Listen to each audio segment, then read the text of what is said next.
Today I will demonstrate how to use the intervention search module on Trial Explorer. This module will allow you to search by type of intervention, which can be filtered by drug, procedure, device, behavioral, and several other filters. For this demonstration, I will search chemotherapy in the query. After selecting a search, Trial Explorer will provide a list of names, types, and the amount of studies associated with each intervention. To create a new search, press the navy blue reset button.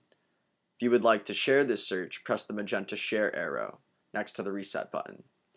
To download your search as a CSV file, press the green download as CSV button. After selecting your intervention of interest, you may view timelines, charts, and graphs based on your custom filter.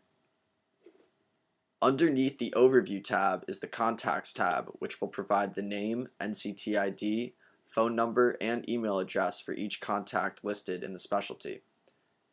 Underneath the Contacts tab is the Diseases tab, which will provide the names of diseases associated with the type of intervention. Underneath the Disease tab is the Reported Events tab, which will provide an event summary of the intervention. To learn more about Geminid Systems and other Geminid Systems products, please visit www.geminidsystems.com. Thank you.